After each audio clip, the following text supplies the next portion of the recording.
Bueno, vamos a seguir con la filosofía contemporánea.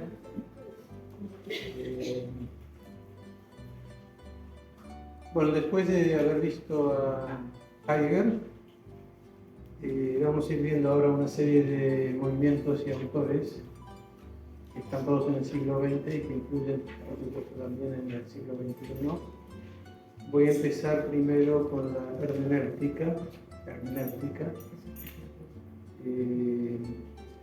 que es un método de la filosofía y también un movimiento más o menos difuso, nuestro que dentro de una escuela, que se llama así hermenéutica.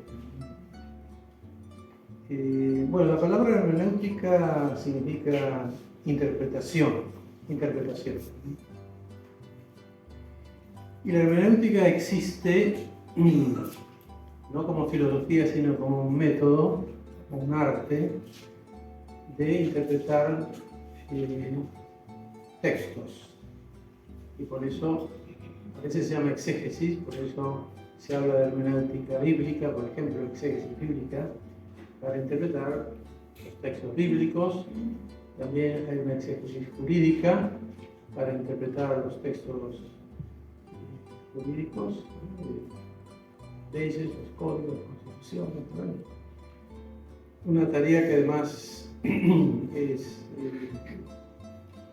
más difícil todavía cuando esos textos son antiguos, porque entonces hay que conocer el sentido, lo que quieren decir, hay que adaptarse a la mentalidad del autor, de la época, los contextos en que se dicen las cosas, ¿no? Y entonces, de todo lo que se escribe hay que hacer una hermenéutica, una interpretación, ¿no? Para entenderlo bien, qué sentido tiene. Eso siempre ha existido, desde hace muchos siglos, ¿no? Y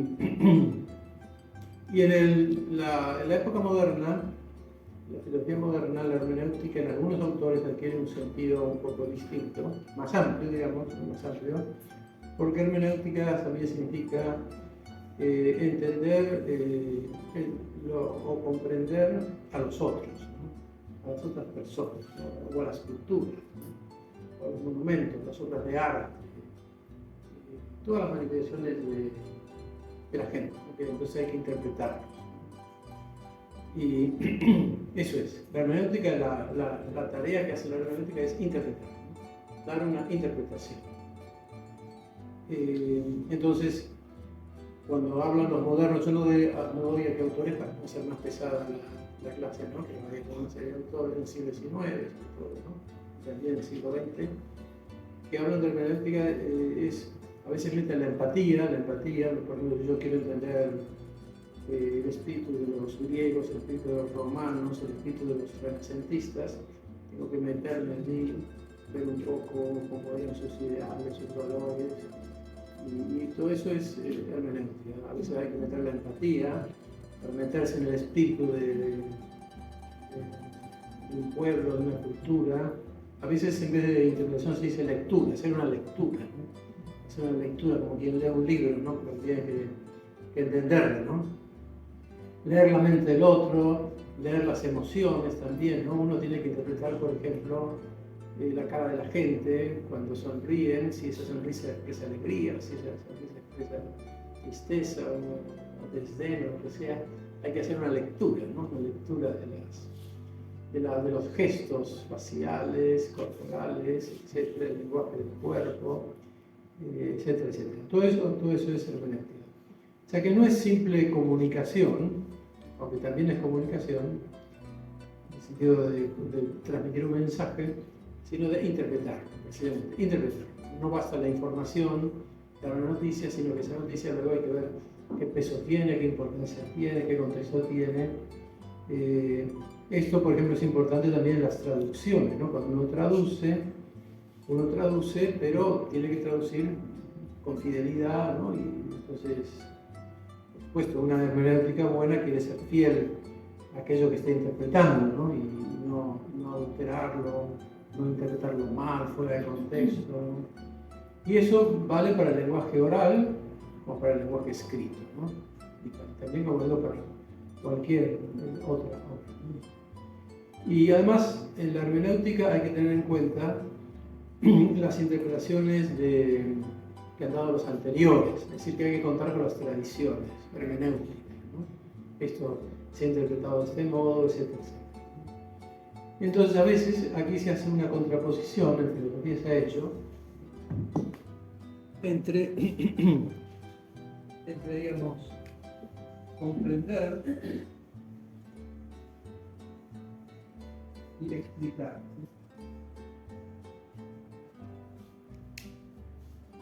Entonces, comprender es algo que se aplica a las relaciones humanas, a las ciencias humanas, a las ciencias, como puede ser psicología, sociología, historia. O sea, no se trata tanto de explicar las cosas con leyes, sino de comprender, comprensión, ¿no? De lo que los otros piensan, viven, estiman, valores que tienen, etc. Comprensión, ¿no? En cambio, la explicación es más típica de las ciencias naturales, que lo que buscan es simplemente las leyes, ¿no? Las leyes, es algo como que no pertenece tanto al ámbito humano, ¿no? Sino más bien a la naturaleza, ¿no? Por eso había un filósofo, Dilthey, no lo anoto porque tampoco vale la pena, que decía las ciencias del espíritu, o sea, las ciencias sociales, humanas, utilizan el método de la comprensión, que es hermenéutico. En cambio, las ciencias naturales utilizan el método de la explicación, ¿no?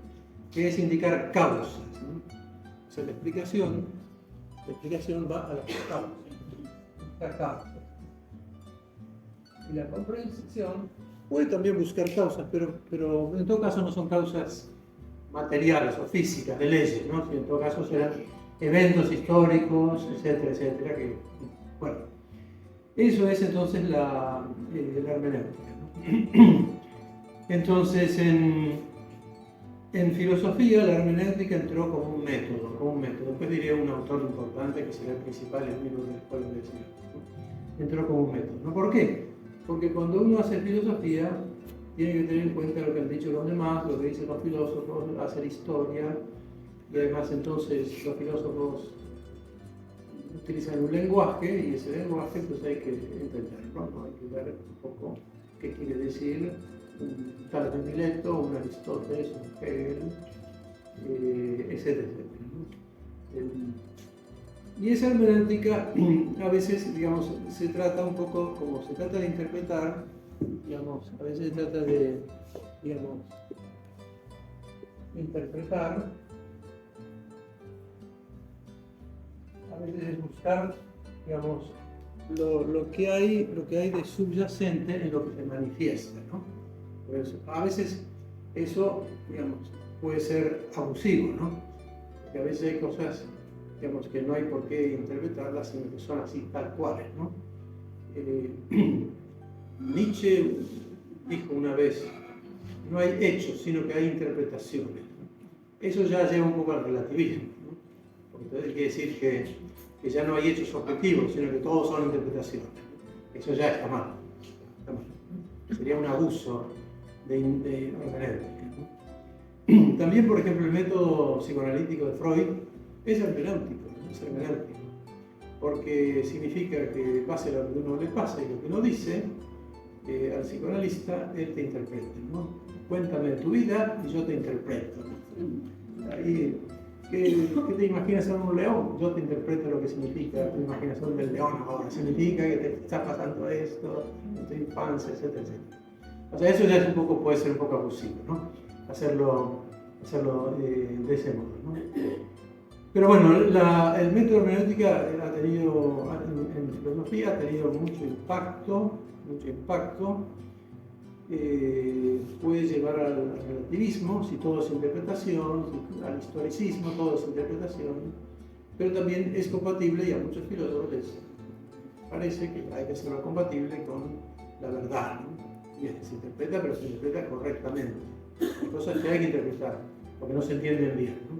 Pero hay que hacerlo según la verdad. Eso es. Bueno, entonces ahora viene, y ahora explico así brevemente, el principal filósofo, que como siempre es alemán, que elevó la hermenéutica a un método casi trascendental, es Gadamer.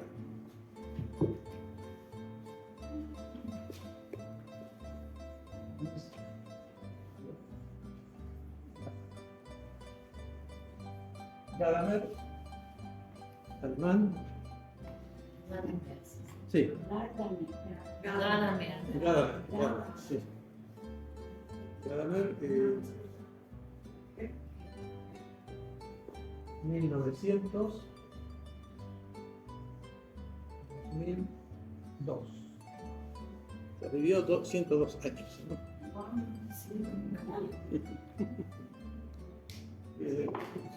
Gadamer, así se pronuncia Gadamer, ¿no? No Gadamer, sino Gadamer. ¿Alemán también? Alemán, sí. Discípulo de Heidegger. Pero eso no quiere decir que siga Heidegger, pero está influido, pero es uno que estudió con Heidegger. Pues luterano, pero no es muy creyente, no más bien agnóstico, ¿no? Escribió una obra muy famosa que se llama Verdad y Método, de 1960. Verdad y Método. Yo lo conocí a Gadamer personalmente en una conferencia que dio en Roma. Pero que la dio cuando tenía 100 años. Increíble. Sí, o sea, en el año 2000, ¿no? Porque él vivió muy bien hasta el último momento. Entonces la conferencia la dio en el Instituto Goethe, que es el Instituto de Lengua y Cultura Alemana en Roma y en muchos otros sitios. Bueno, hablaba muy lentamente ya porque era anciano, entonces hablaba lentamente, pero en fin, se le entendía. Y además él era muy enamorado de Nápoles. Y entonces iba a Nápoles todos los años y ahí daba unos seminarios sobre Aristóteles, todos los años 80, 90, iba a un instituto filosófico de Nápoles y él creía que yo decía, en Nápoles se vive la filosofía, los napolitanos son filósofos, por la calle. Le gustaba mucho eso. También Gadamer es un enamorado de los clásicos, de Aristóteles, de Platón, o sea, él sabe mucha historia. También depende de algunas cosas, no solo de Heidegger, sino de Hegel también, como buen alemán que se remite a Hegel un poco. Bueno, entonces, el hecho es que para Gadamer, digamos, el acceso al ser, eso que le preocupa a Heidegger, que él recibe, ¿no? Como una preocupación, el acceso al ser, a la verdad, ¿cómo se hace? Se hace con el lenguaje, O sea, en Gadamer el lenguaje toma un papel fundamental, ¿no? Y además esto ya estaba en Heidegger un poco, ¿no? ¿Se acuerdan que vimos, ¿no? Como el tema del lenguaje? Heidegger había dicho, el lenguaje es la casa del ser, es la casa del ser. O sea, porque nosotros con el lenguaje hablamos del ser, ¿no? Se entiende que es un lenguaje que nos habla del ser, bueno, pero es el lenguaje, ¿no? Y además nosotros, como estamos, esto todo lo dice Gadamer, ¿no? Nosotros estamos siempre dentro del lenguaje, estamos como rodeados de un océano donde todo es lenguaje, todo es lenguaje. No quiere decir con eso no quiere decir con eso que estemos encerrados en el lenguaje, ¿no? Pero lo que quiere decir es que nuestro acceso a todas las cosas es con el lenguaje, ¿no? ¿Cuál lenguaje? El lenguaje normal que hablamos, la lengua que hablamos, que hemos aprendido, ¿no?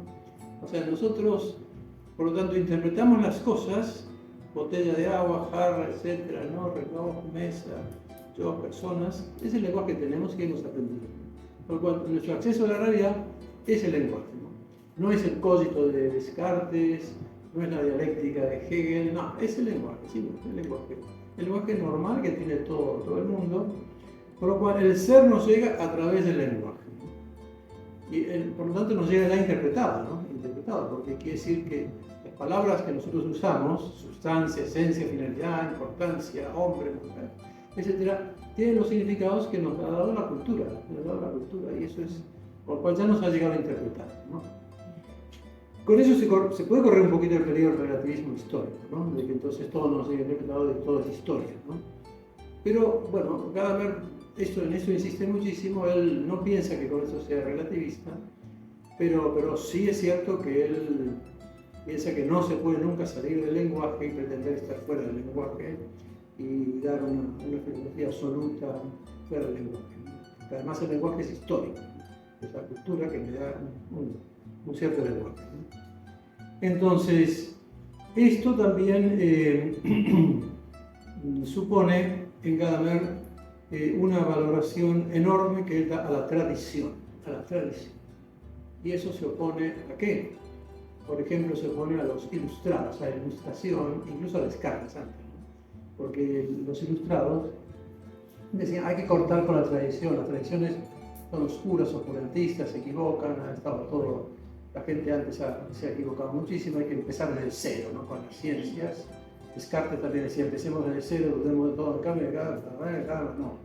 Nosotros tenemos que valorar mucho las tradiciones, con lo cual Gadamer, más que preocuparse por el progreso, también no lo niega, ¿no?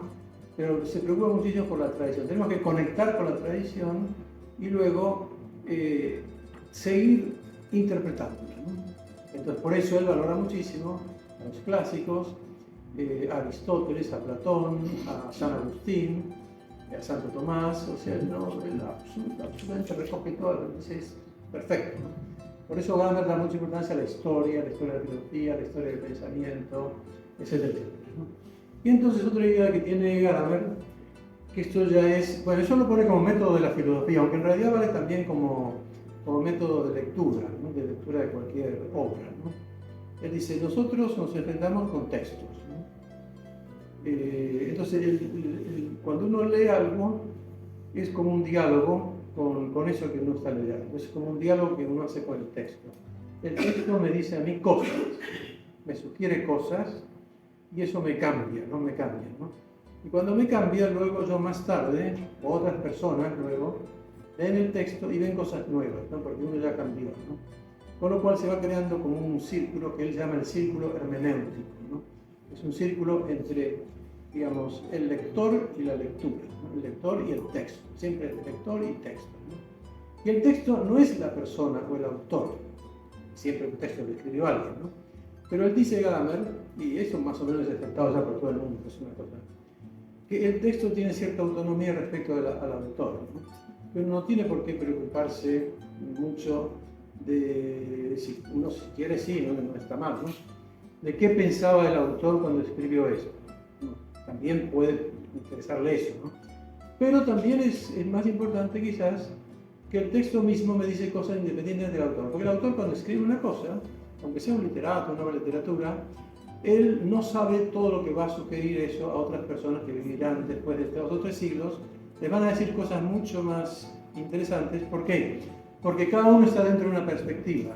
Y con esa perspectiva uno interpreta textos del pasado mejor que se interpretaban. Con lo cual, cuando uno lee, no sé, por ejemplo, Aristóteles, si lo leía un medieval, le decía cosas. Pero si lo lee ahora uno del siglo XXI, le dice otras cosas que no le podría decir un medieval. ¿Por qué? Porque tenemos ya una perspectiva distinta, ¿no? Y eso es el círculo hermenéutico, ¿no? Con lo cual es como una especie de diálogo con el texto, ¿no? No necesariamente con el autor, ¿no? El texto como que se independiza de las intenciones del autor, ¿no?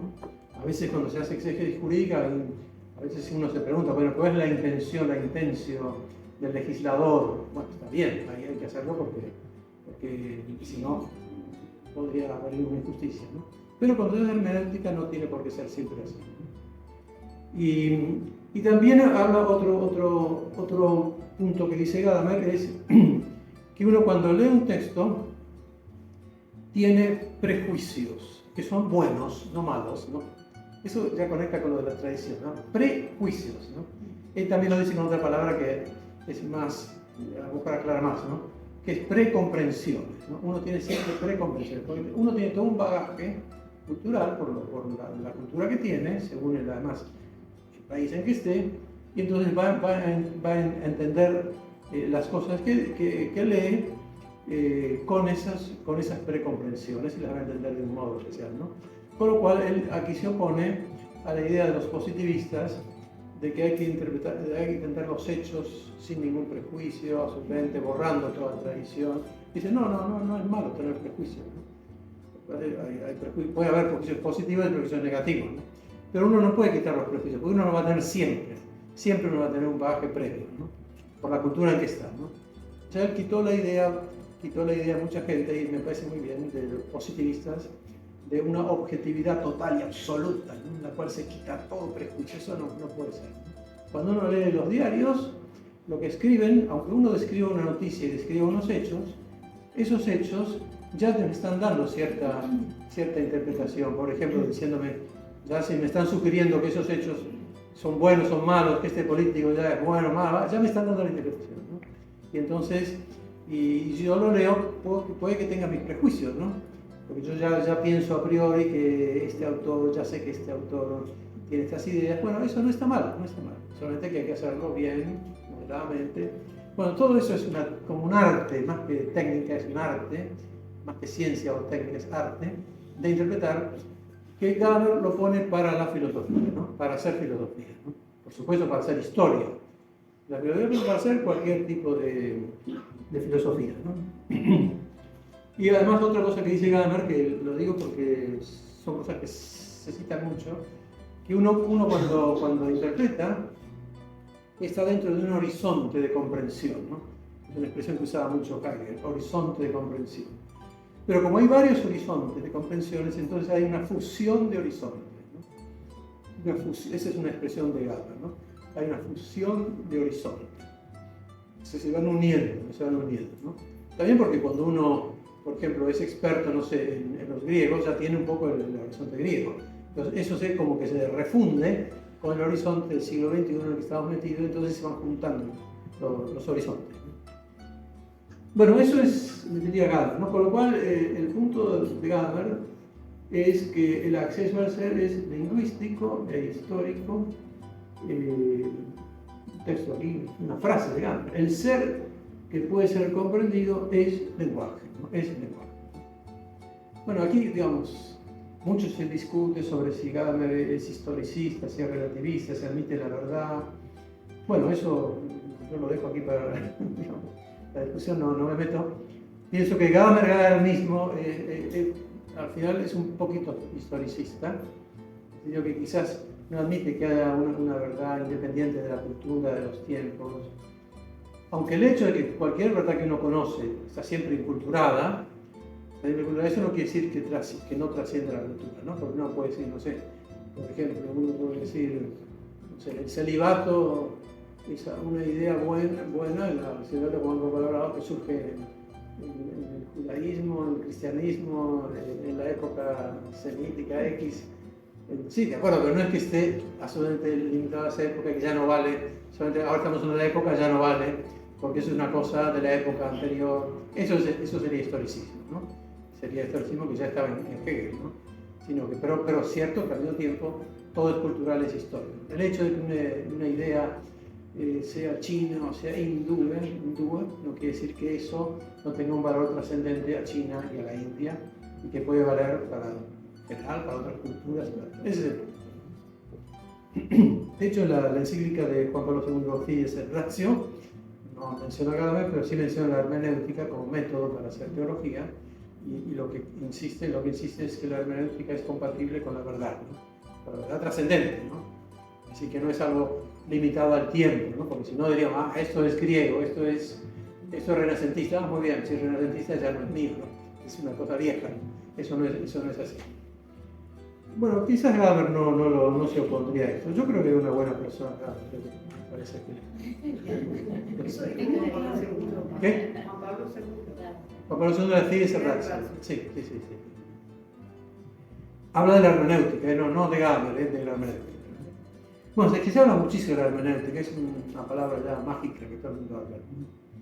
Bueno, luego, para acabar con este punto, menciono a dos autores, pero no los voy a explicar porque ya no hay tiempo, pero por lo menos para que suenen, que son franceses y que de alguna manera dependen o de Gadamer o de Heidegger, que son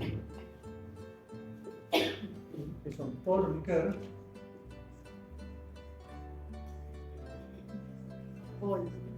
Paul Ricoeur, ¿no?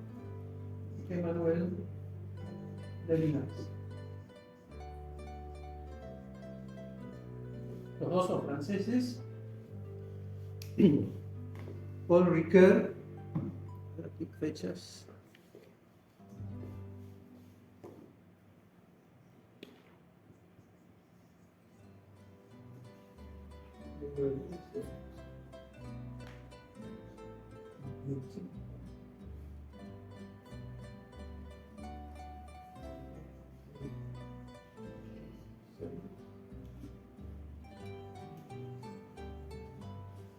Bueno. Bueno, Paul Ricoeur, no digo nada de él, porque no hay tiempo, pero sí, es hermenéutica, es un filósofo de la hermenéutica. Tiene muchas cosas de gana, pero lo cambia un poco, intenta incluso acercarlo más al tema de la verdad, a la metafísica, más metafísica, etc. Es protestante, pero es creyente. Yo lo he escuchado varias veces a Paul Ricoeur, porque fue a Roma, lo escuché en varias conferencias, ¿no? Un tipo muy bueno. Sí. Y Levinas, judío, más que hermeneuta, es fenomenólogo, ¿no? Pero lo meto aquí porque si no lo vamos a perder de vista, ¿no? Fenomenólogo, sigue la fenomenología, ¿no? Y sigue a Heidegger, pero da una interpretación especial que ahora diré, ¿no? A Levinas también yo lo escuché en Roma, conferencia, un seminario suyo también, ¿no? Tipo muy bueno, ¿no? Bueno, la idea de Levinas, que es una idea interesante, que yo creo que la han utilizado hasta los papas, ¿no? Es que ese ser para la muerte, ese ser en el mundo de Heidegger, en realidad él dice que no es tanto eso, sino que es el ser para el otro. Ser para el otro, con guioncito, ser para el otro, ¿no? Entonces la idea fundamental de Levinas es el otro, ¿no? El otro, ¿no? El otro. A veces lo pone con mayúscula, ¿no? El otro, el otro. ¿El otro quién es? Es el prójimo, ¿no? La otra persona. Y al final Dios también, ¿no? Porque él es creyente a su manera, es judío y no, es judío creyente, él cree en la Torá, él viene a decir un poco como que lo principal de la metafísica viene de la Biblia y es la preocupación por el otro, por los demás, ¿no? Que está en la Biblia, Dios lo pone, el amor al prójimo. Por lo tanto, la actitud fundamental del hombre tiene que ser ética, ¿no? Principalmente, ¿no? La subjetividad del yo es esencialmente ético. Se enfrenta con el otro, el otro es inconmensurable, yo no puedo pretender conocerlo y yo incluso me conozco a partir del otro. A veces puede decir cosas que exageré un poco quizás, ¿no? Porque él como que quiere descentrar completamente al yo de su yoidad, ¿no? Y dice, no lo niega el yo, pero nos conocemos solamente a partir del otro, ¿no? Y entonces hace toda una fenomenología realmente muy bonita, en donde él pone que el encuentro con el otro se realiza personalmente, sobre todo cuando uno lo ve y habla con él y ve su rostro, ¿no? Entonces tiene toda una fenomenología muy bonita del rostro, nada menos. La fenomenología del rostro, ¿no? Cara a cara, ¿no? Cara a cara, el rostro. Y eso es lo fundamental, esa es la relación fundamental que tiene el hombre en el mundo, ¿no? Con los demás, ¿no? Respetándolos, con lo cual todas las exigencias éticas, realmente es un tipo muy bueno, ¿no? Luego, cuando habla de Dios, habla de un modo muy complicado, la trascendencia, lo absoluto, el otro absoluto, etcétera, etcétera, pero bueno, pero en el fondo está bien, yo creo que está bien. Y bueno, con esto podríamos decir que Levinas forma parte de algunos filósofos, muchos son judíos, que hablan dan mucha importancia a la relación yo-tú, ¿no? Yo-tú. Lo que pasa es que Levinas, en vez de decir que el otro es el tú, dice que lo llama otro, ¿no? El otro, ¿no? Pero un poco uno puede relacionarlo con el filósofo, algunos llaman el yo-tú, que es Martin Buber, ¿no? Judío también, evidente, que es, digamos, por así decirlo, el filósofo del yo-tú, ¿no? Es decir, que para él, que también es fenomenólogo, Buber, pero es previo a Levinas, digamos, él basándose también en la Sagrada Escritura, en el Antiguo Testamento, porque es judío, ¿no? Dice que cuando Dios se revela como yo soy el que soy, eso no es, la revelación no es tanto el ser o la naturaleza, etc., sino que eso es un yo. Yo soy el que soy, es el yo, ¿no? Y ante eso Moisés lo ve como un tú, ¿no? Porque el yo, digamos, que soy yo, cuando se enfrenta con otro yo, ese otro yo entonces es un tú. Entonces, el centro de todo es la relación yo-tú, o sea, las relaciones interpersonales, y no tanto como en los griegos, que es conocer la naturaleza, etcétera, etcétera, como en Aristóteles, Platón, sino más bien estar en contacto con las personas, ¿no? Eso es el núcleo, o sea, ellos ponen el núcleo de la filosofía y de la metafísica en el yo-tú, o en el caso de Levinas, en la relación con el otro, y luego la relación con la naturaleza está bien, pero es como digamos, subordinada, ¿no? Esto ha influido en otras corrientes de filosofía de las cuales no voy a hablar, que son el personalismo, ¿no? Porque esto en el fondo está en la línea del personalismo, ¿no? El personalismo consiste en decir que el núcleo del ser es la persona, ¿no? ¿Por qué? Porque Dios es persona y porque los seres más, digamos, perfectos en el mundo, en el universo, son las personas. No son las plantas, las rocas, los animales, son las personas, ¿no? Con lo cual el centro, el núcleo de todo es la persona, ¿no? No el ser impersonal, ese ser de Heidegger, que por ejemplo Levinas le critica a Heidegger que no es ético, ¿no? Que no es ético, ¿no? Porque ese ser, ese preguntar por el ser, nunca ese ser no es un ser personal, ¿no? Entonces, ¿qué es, no? Si no es un ser personal, ¿qué es, no? Aunque Heidegger diga que ese ser que además hoy viene en forma de técnica, luego es como un don, sí, es un don, pero es un don no personal. En cambio aquí toda la filosofía, el don es la persona que se dona gratuitamente, la amistad, etcétera, etcétera. Bueno, esto es la filosofía de esos autores. Yo creo que son filosofías que han bastante sugerentes, que dicen cosas que han sido muy utilizadas por autores cristianos, inspiradores, incluso hasta por los papas, ¿no? Que a veces lo citan. De hecho, yo creo que el Papa Francisco cita en algún momento a Riquero o a Levinas, ¿no? Bueno, entonces ahora vamos, un poco rápido, es una cabalgata de autores, vamos ahora a otro autor,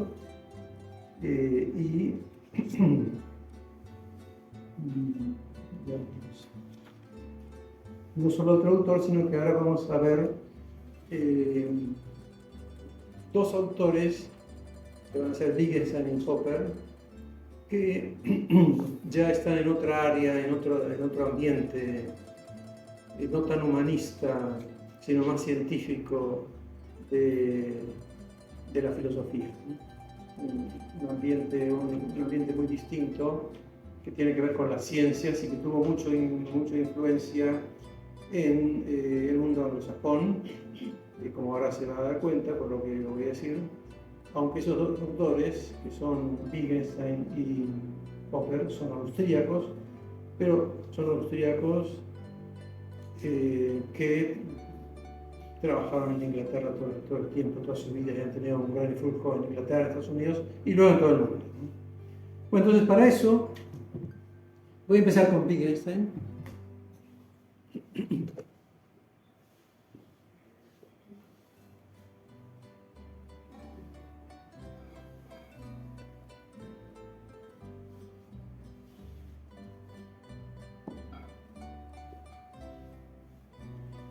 Ahora escribo la palabra Wittgenstein, pero antes de hablar de Wittgenstein, hablo de una cosa previa, un movimiento previo, para que se entienda luego por qué Wittgenstein dice las cosas que dice y también Popper, ¿no? Y esa cosa previa es algo que ya salió, o por lo menos lo mencioné, que es el neopositivismo. Aquí tenemos entonces el neopositivismo lógico, que tiene su expresión en un círculo de amigos filósofos en Viena, que eran todos neopositivistas. Es el llamado Círculo de Viena.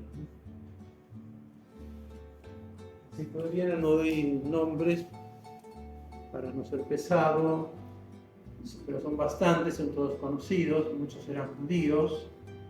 Como muchos eran judíos, no todos, pero muchos eran judíos, y por eso el Círculo de Viena, que es una auténtica escuela muy compacta, con muchas publicaciones, es escuela en serio, domina en los años, digamos, 1900 en adelante, y en 1930 casi todos emigran a Estados Unidos y van a Chicago y siguen ahí más o menos unidos.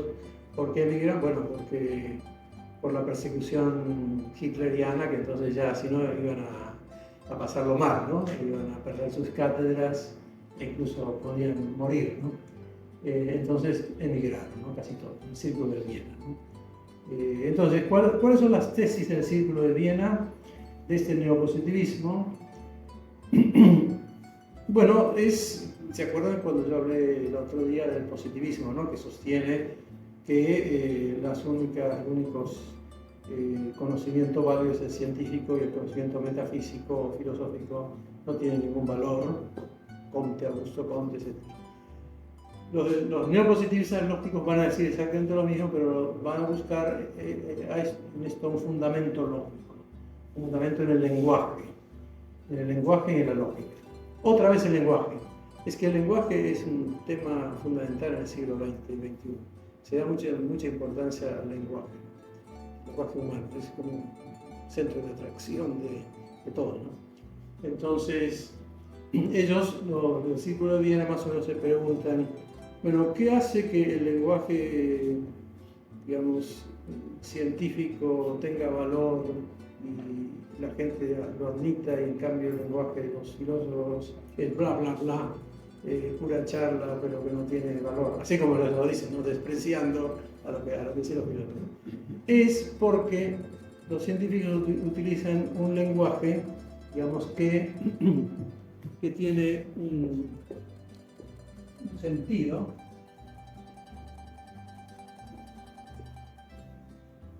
de la proposición, ¿no?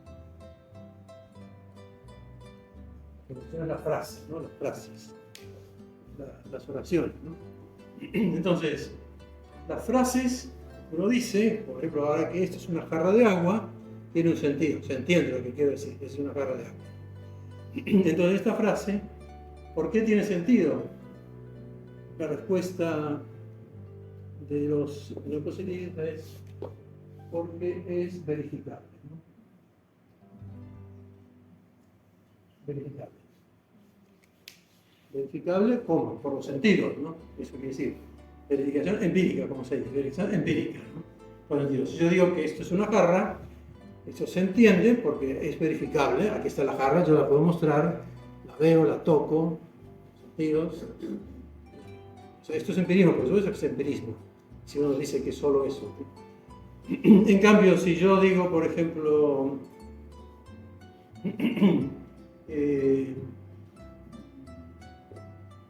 esta jarra está rodeada de 4 duendes que giran alrededor de ella, ¿no? Esto no tiene sentido porque no es verificable, ¿no? Con lo cual, esta frase no es ni siquiera falsa, sino que no tiene sentido, ¿no? No tiene sentido. Es decir, bla, bla, bla, ¿no?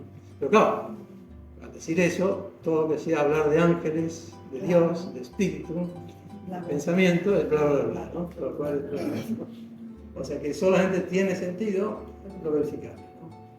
La gente popular podrá decir lo que quiera, pero cuando vamos a ciencias, que es el conocimiento verdadero, seguro, hay que hablar solamente con frases con sentido, ¿no? Que son verificables.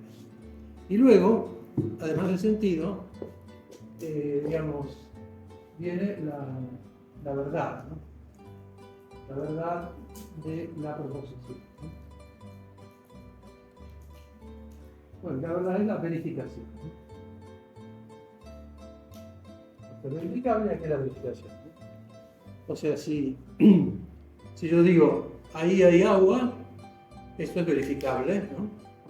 Lo verifico, aquí la veo, ¿dónde está? ¿No? La veo, muy bien. Entonces esta frase es verdadera, ¿no?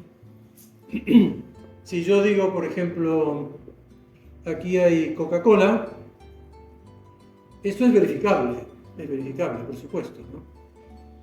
Pero la verificación me va a decir que no hay Coca-Cola, ¿no? Pero lo verifico, a eso sería la falsación, ¿no? Queda falsado, que sería lo negativo de la verificación, ¿no? Falsación, ¿no? Con lo cual estamos seguros de que aquí no hay Coca-Cola, porque yo verifico que no hay Coca-Cola, ¿no? Pero si yo digo que hay 4 duendes volando, ¿qué hago con eso? Nada, ¿no? Si yo digo ahora hay un rinoceronte que está paseándose por aquí, muy bien, ¿qué hacemos con eso? ¿No? Nada, no se puede verificar, ¿no? Esa es la tesis dura, fuerte de los círculos de Viena, ¿no? Bueno, entonces después los círculos de Viena, a medida que esto lo discutían, empezaron a tener algunas dificultades teóricas, porque empezaron a darse cuenta de que no todo es verificable. no todo es así de verificable. Por ejemplo, ellos no se dedican a decir esto, ellos lo que pretenden es dar todo un fundamento a la física. En esa época estaba la física cuántica, ya la física de la relatividad, etcétera, ¿no? Newton, Einstein, Max Planck, etcétera. Ellos intentan dar fundamento lógico, hacen axiomas, hacen lógica matemática, hacen un montón de cosas, ¿no? Elaboran filosofías de la ciencia, ¿no? En general son filósofos de la ciencia, ¿no? Entonces, pero claro, todo lo que sea frases metafísicas o frases éticas queda absolutamente fuera de la ciencia, con lo cual no solo la metafísica, sino la ética, ¿no? Porque, por ejemplo, si yo digo, no hay que matar, ¿no? No hay que matar, ¿no? ¿Eso es verificable? No es verificable, ¿no? ¿Por qué? Porque es una norma, ¿no? Las normas no son verificables, ¿no? Entonces, ¿qué sentido tiene decir no hay que matar? Bueno, es una frase ética. Y entonces, bueno, los del círculo de Viena depende de cada uno. En general son materialistas todos, ¿no? Y ateos, son todos en materia. Algunos no, pero, en fin, ya veremos, lo diré. Pero lo que dirán, por ejemplo, es que no hay que matar, expresa una cierta emoción, ¿no? Uno no quiere matar porque tiene el sentimiento de no matar, y ese sentimiento podría ser verificado de alguna manera, etcétera. O por ejemplo, si yo digo, ahora tengo la intención de hacer esto, ¿no? Y esa intención es verificable, así como intención, no sé, como es algo inmaterial, no es verificable, ¿no? Por lo cual, entonces, uno puede decir, bueno, pero tu intención, por ejemplo, yo tengo la intención de ir a abrir esa ventana, ¿no? Entonces, a lo mejor un neopositivista te dice, lo único verificable es que vas caminando y la abrís, ¿no? Sí, pero eso no es la intención, ese es el hecho mismo, ¿no? O sea, eso no verifica la intención. Lo único que yo puedo hacer es decir, aquí este cuerpo humano va para allá y abre una ventana, ¿no? Es complicado, sí, por supuesto. Pero con lo cual, todas las frases metafísicas y éticas quedan ya un poco fuera del escenario. Pero, por ejemplo, otro problema que ellos tuvieron es que, por ejemplo, ellos reconocen, porque son filósofos de la ciencia, que hay leyes, ¿no? Hay leyes físicas, ¿no? Pero la ley física es verificable. No es verificable la ley física, ¿no? Porque es algo inmaterial, ¿no? Puede verificarse la consecuencia, ¿no? Pero si hay esa ley física, entonces resultará que mañana se eclipsa la luna, ¿no?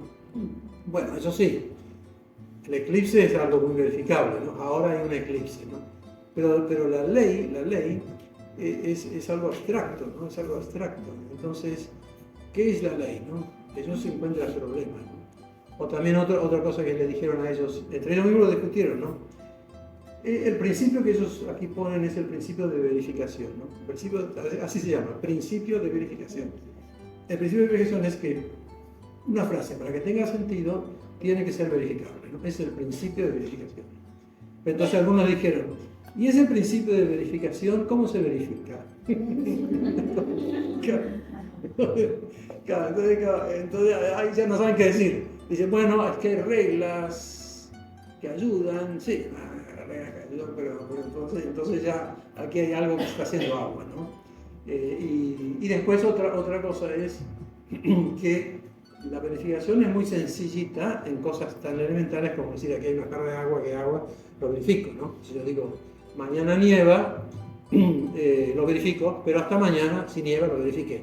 Pero luego, en cosas ya mucho más complejas, ya la verificación es algo mucho más complicado, porque hay que tener en cuenta un montón de cosas, hay presupuestos.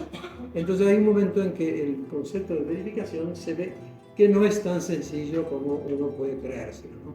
Con ejemplitos fáciles, aquí hay un talón de azúcar que se va a disolver si yo lo echo en el café con leche, sí, ahí sí, pero en cosas ya mucho más complejas es muy difícil, ¿no? Verificar, ¿no? O sea, aquí hay un agujero negro, dicen ¿cómo vas a verificar eso? Sí, uno puede verificarlo con signos, ¿no? Pero con un montón de presupuestos, que tiene que aceptar, si no, no. Bueno, con esta base entonces ahora viene Wittgenstein y Popper, los dos. Primero voy a hablar de Wittgenstein. La corriente siempre es muy política. No. La hermenéutica ya la dejamos. Neopositivismo. Sí, neopositivismo sí. Pero ahora Wittgenstein y Popper no son neopositivistas, pero dependen del neopositivismo. Por eso ahora yo expliqué el neopositivismo. No, ya dejamos la hermenéutica. La hermenéutica es otro grupo de filósofos.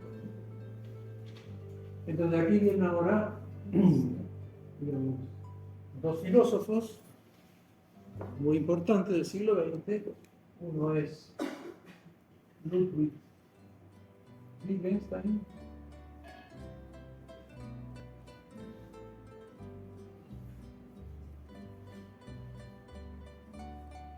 Y otro es Karl Popper.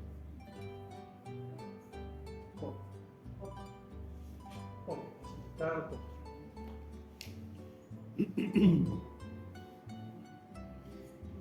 Estos dos filósofos realmente hay que decir que son de los más grandes filósofos del siglo XX.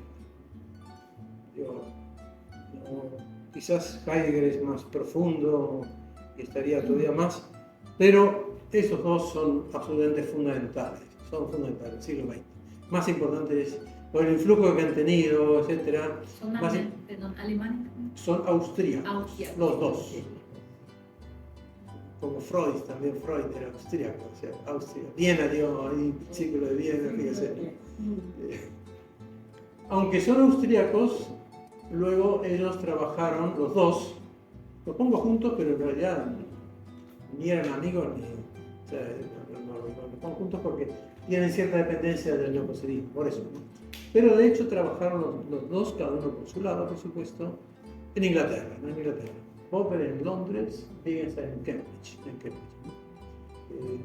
Bueno, también Popper, un poco parecido, ¿no? Porque siendo judío tiene que emigrar, tiene que irse nunca. Y Wittgenstein no era judío, ¿no? Era de familia católica, pero ninguno de los dos no son ateos, pero son como agnósticos, ¿no? Podrían creer en Dios, probablemente Wittgenstein sí creía en Dios. Popper quizás muy en lo secreto, quizás creía en Dios, no se sabe bien, pero no lo rechazaba, no son ateos. O sea, ateos no son, ¿cierto? Entonces vamos a empezar con Wittgenstein.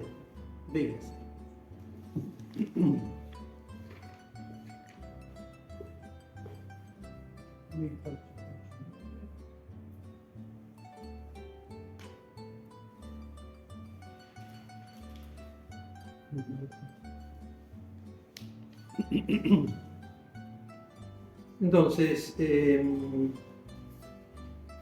la enciclopedia filosófica online Santa Cruz está la voz, se la pueden ver. ¿Sí?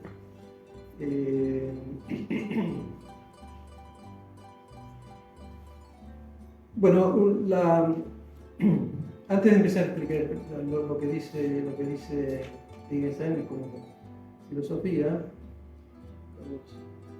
otro punto importante para la historia que queremos conocer del siglo contemporáneo es que Wittgenstein se considera que es el iniciador de la filosofía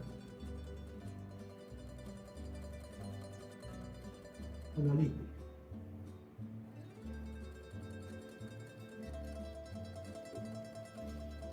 Que se entiende con ciencia analítica, es analítica ¿de qué? Del lenguaje. Analítica del lenguaje. Y esta es una de las corrientes más importantes de la filosofía del siglo XX y XXI también, aunque ahora no tiene tanta importancia como tuvo en el siglo XX, sobre todo, bueno, en todo el siglo XX, no solo la primera mitad. Ahora en estos momentos no tiene tanta importancia, ha evolucionado un poco, ¿no? Sigue habiendo algo en Estados Unidos, en Inglaterra puede haber algún filósofo analítico, pero no tanto como antes. Pero es una corriente muy importante.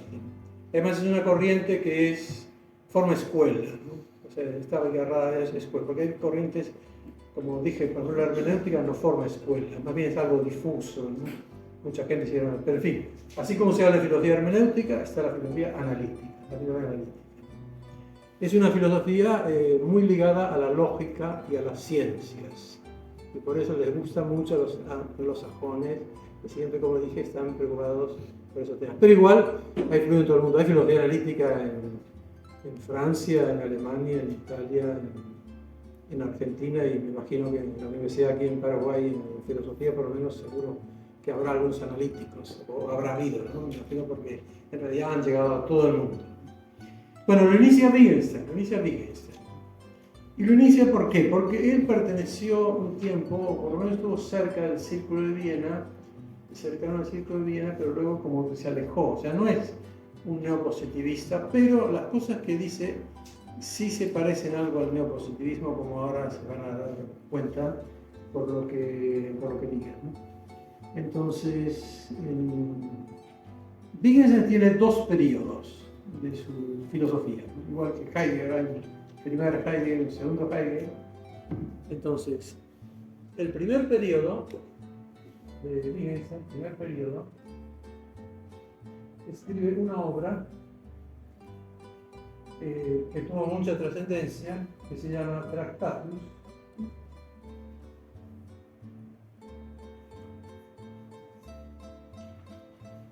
Lógico, el título es en latín, pero no es que lo escribe en latín.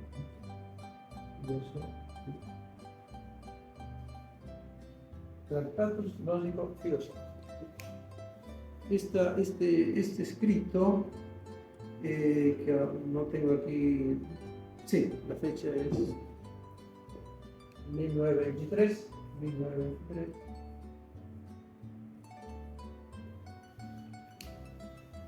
La fecha en que se publicó. En realidad el Tractatus él lo escribió en un campo de concentración porque participó en la Primera Guerra Mundial como austríaco, y entonces cuando estuvo preso aprovechó su prisión para escribir el Tractatus, ¿no?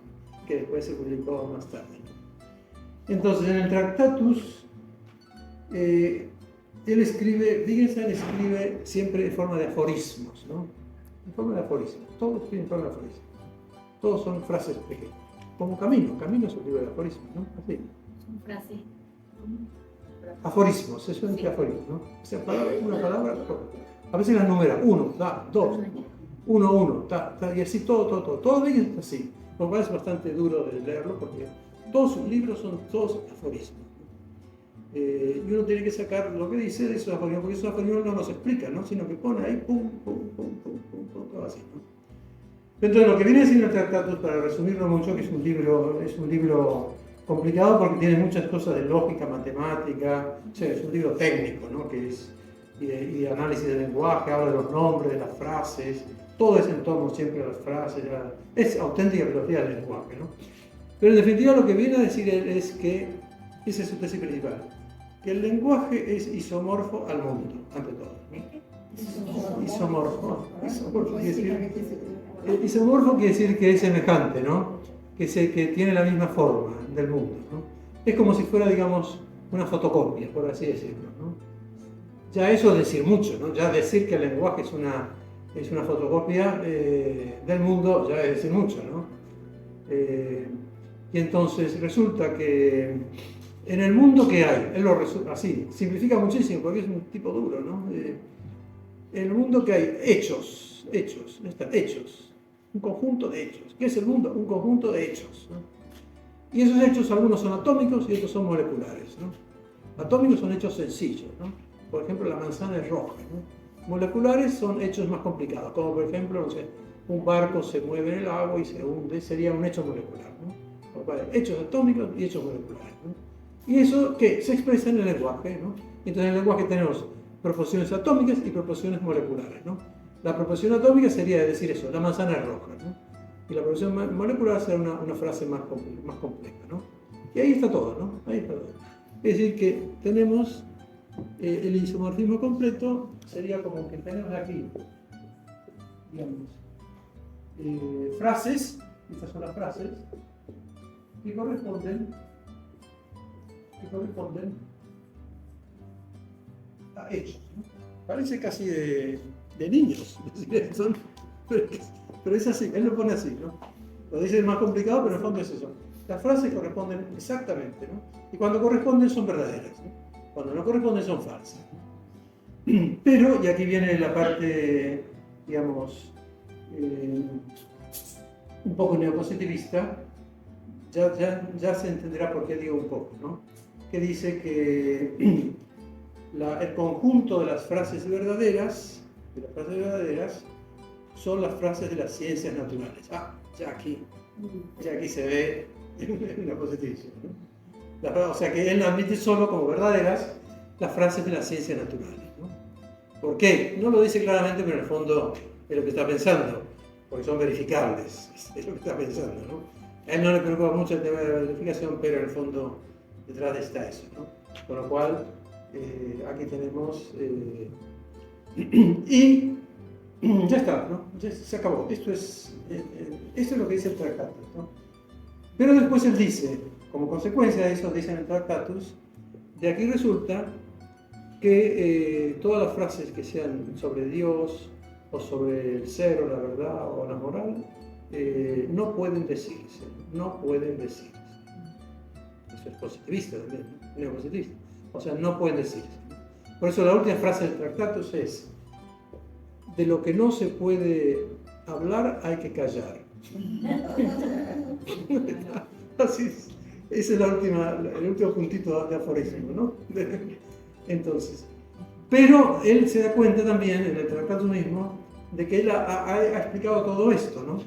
¿Por qué ha hablado de la verdad y del acuerdo, del isomorfismo? Todo eso no se puede decir, ¿no? Y él se da cuenta, no, porque eso no es una frase de las ciencias naturales. Entonces, él dice, sí, de acuerdo. Esto que yo digo ahora se muestra, pero no se puede decir. Ahí dice tú, se muestra, pero no se puede decir. Y yo lo dije, pero yo lo dije como uno que sube a un edificio con una escalera y luego cuando ya está arriba de la escalera, tira la escalera porque ya no la necesita, ¿no? O sea, por eso siempre queda así como cosa famosa de Dickinson, que tiró la escalera, ¿no? Tiró la escalera. El filósofo que tiró la escalera, ¿no?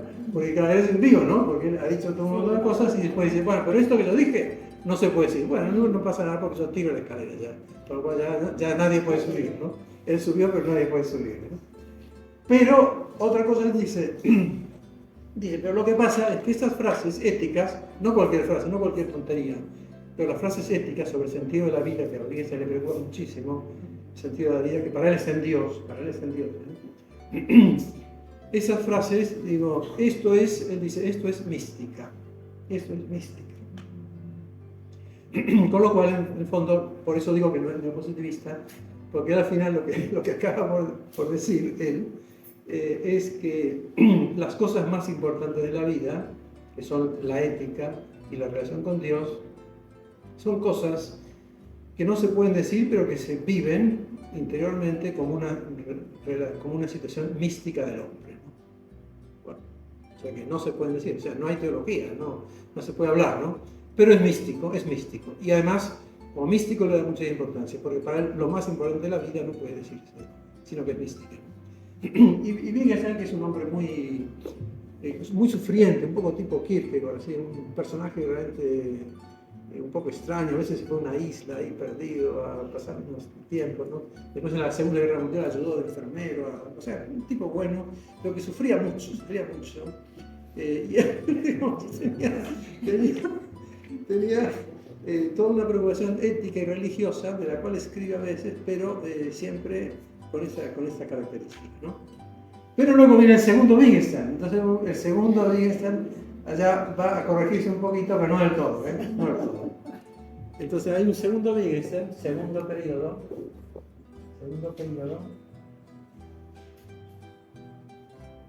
que escribe un libro que se llama Investigaciones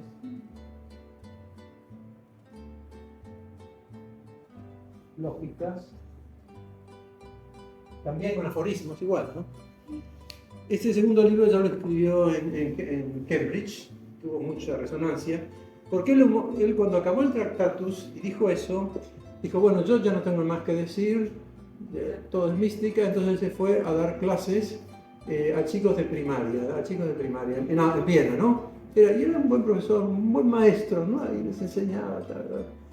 Pero después los ingleses, sus amigos ingleses filósofos, como Bertrand Russell, lo llamaron Digo, no, vos sos un gran filósofo, tenés que venir aquí a enseñar, ¿no? Lo llamaron, entonces él volvió y escribió este libro y ya ahí trabajó siempre, se metió en la Universidad de Cambridge, ¿no? Y entonces aquí ya no sigue tanto el Tractatus, sino que él, la postura que él ahora reconoce es la llamada, la de los juegos lingüísticos, ¿no? Es decir, que él dice, hay muchos juegos lingüísticos. El lenguaje es como un juego, ¿no? Un juego, ¿por qué? Porque tiene sus reglas, porque es convencional, uno admite que los significados de ciertas palabras es esto, según la sociedad, y entonces lo reconoce con los demás, y entonces con eso es como un juego, ¿no? Como un deporte, ¿no? Dentro de una comunidad lingüística en la cual todos estamos de acuerdo en que hay palabras que significan esto, ¿no? Entonces, hacer física, esto, el Tractatus, es un tipo de juego lingüístico. Pero hay otros juegos lingüísticos. Puede haber un lenguaje religioso que siga un juego lingüístico distinto, ¿no? Y un juego lingüístico, a él le preocupa mucho, por ejemplo, todas las palabras psicológicas, ¿no? Porque evidentemente no son palabras de ciencias naturales, ¿no? Que sean verificables, ¿no? No lo dice así, pero lo está pensando. Entonces él analiza muchísimo en esos aforismos palabras como son... analiza las palabras, ¿eh? Esa es la lógica, la analítica, ¿no? Porque la analítica es agarrar una palabra y decir qué significa esta palabra. Entonces agarra, por ejemplo, la palabra querer, ¿no? Bueno, ¿qué significa querer, no? Entonces un poco la idea de fondo de lo que dice es que las palabras no significan algo así, no tienen un significado conceptual de que esta palabra significa eso. La palabra significa eso que se usa, ¿no? Hay que ver el uso, cómo se usa. Y se puede usar de muchos modos, ¿no? Entonces, querer, por ejemplo, ¿qué significa? Bueno, a ver, cuando yo digo quiero esto, no quiero esto, bueno, ahí ese es el uso, ¿no? Ahí se ve lo que significa, pero en otros contextos puede significar otra cosa, ¿no?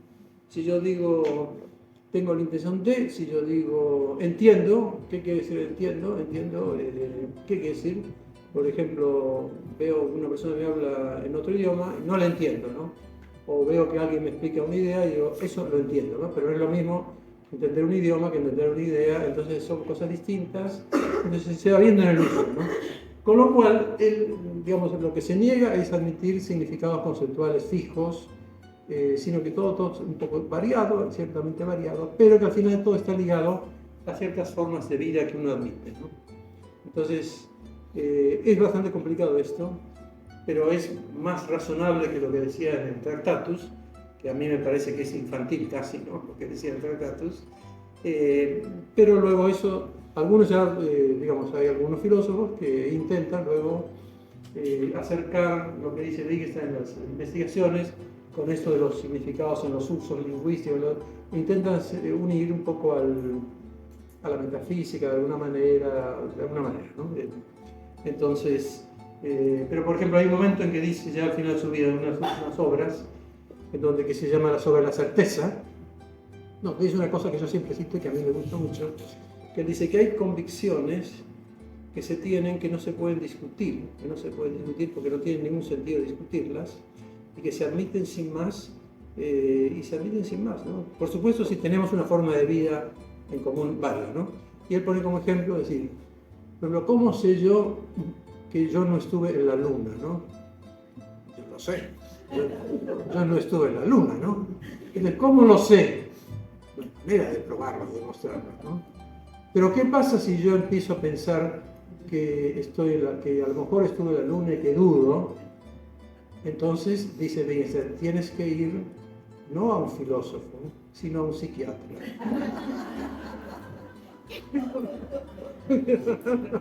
Es lógico. Entonces,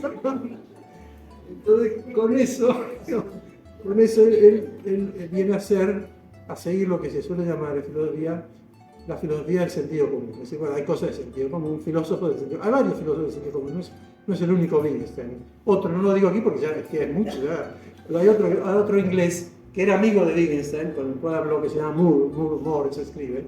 Por ejemplo, que él, para destruir a los idealistas que decían que el mundo no era independiente, que no había verdad, sino era creada por nosotros, decía, yo refuto a todos los idealistas, ¿cómo? Haciendo esto. Muevo la mano. Muevo la mano.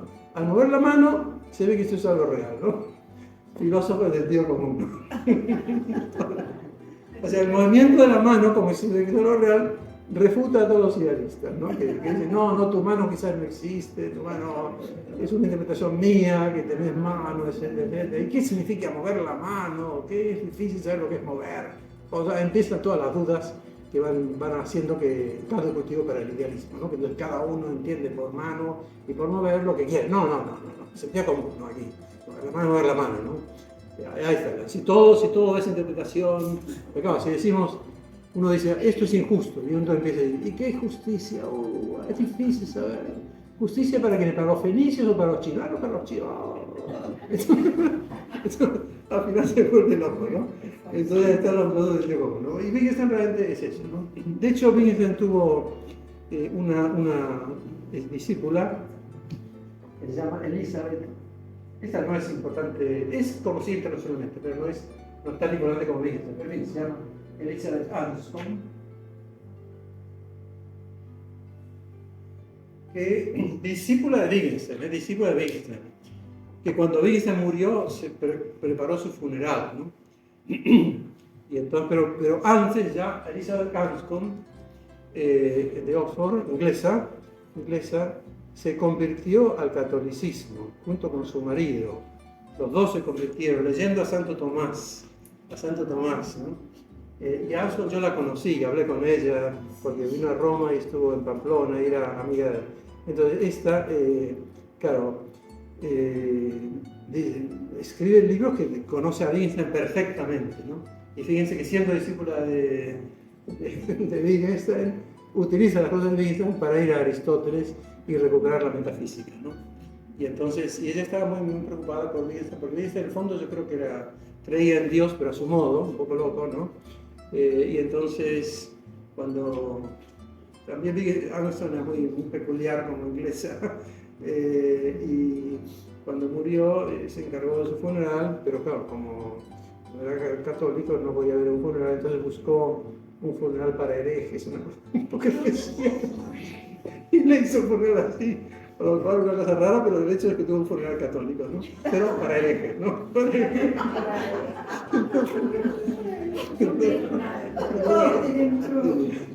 Bien. Bueno, entonces, vamos a descansar aquí.